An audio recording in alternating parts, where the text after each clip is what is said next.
how's the book coming along? It's out. It's out. Yeah, I know it's out. I know it's out. How the sales going? Oh my gosh, really good. I'm so glad I got to screenshot it. There was a moment where it was #1 new bestseller for new. The category was new Latin American. New release, comma Latin American. It was #1 for a brief moment. So I'm glad I got to take a screenshot. My friend from Australia actually pointed it out to me. It was like 3 a.m. my time, and I was feeding the baby, and I saw a DM come from her, and she sent me the screenshot. She's like, "Did you know you're #1?" I was like, "I didn't know. Thanks." So That's awesome. Can we actually get it in Australia? yeah, she said she ordered one because it's on Amazon, and Amazon ships globally. So I think so. Yeah. Because I got a book from another author in the US. I think it was called Ignacio's Nachos or Nachos. It's a kid's book, but it just got my attention, because the whole thing about Nachos and Ignacio and where Nachos actually come from. Yeah, and Nacho like a nickname for Ignacio? They call Ignacio. Yeah, it is. Nacho, right? Yeah, that's cute. Yeah. Really cute name.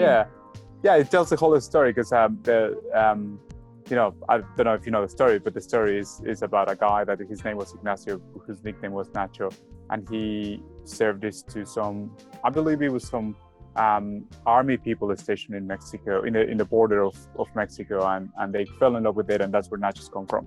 But yeah, that's so cool. But yeah, and she tells the story in a kid's book. So I ordered that online on Amazon, but it's been 2 months and I still haven't got it. Whoa. I'll let you know how it goes for my friend. I'll let you know how it goes for my friend. Hopefully it doesn't take 2 months. Wow, that's a long time. Well, hopefully, actually, I'm gonna look for it and I'm gonna order it. But I was looking at it again because you posted it on Instagram. You posted your book again, and I have to say though that I really love your illustration, and it's just so you, but also so so energetic, so full of light and good energy.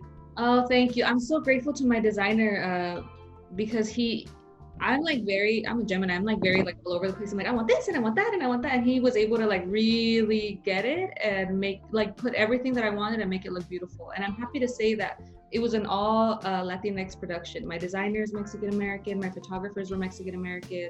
My editor is Argentinian. My proofreader is Panamanian American. So I'm just really grateful to be able to really proudly say in Hispanic Heritage Month that this book was an all Hispanic production. That's awesome. And so most of the recipes in your book, because there's a recipe book, right? Or am I saying something that is not correct? No, yeah, the recipe book. But you also have stories, right? Because obviously I don't have the book. So why don't you tell me a little bit more about your book? What's in there? So I'm half Mexican American and half Salvadorian American. My mom is Salvadorian. My dad's Mexican. My husband is also Salvadorian American. So these are recipes that I learned from my grandmothers in Mexico, from my mom's family in El Salvador, from my mom too, of course. She's the biggest inspiration behind the book. Even from my suegra, I learned some recipes from her as well. And so there's 65 recipes. Some are Mexican, some are Salvadorian, some are what I like to call Salvi-Mex fusion. Some are inspired by the Mexican food in Los Angeles, or the fusion Latin food in Los Angeles, and some of the healthy food in Los Angeles too. They taste good, I promise.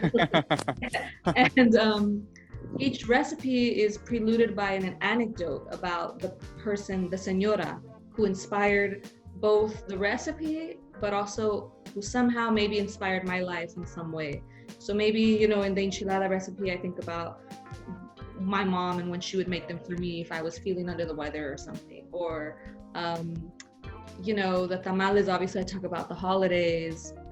That's when we eat them. So, things like that.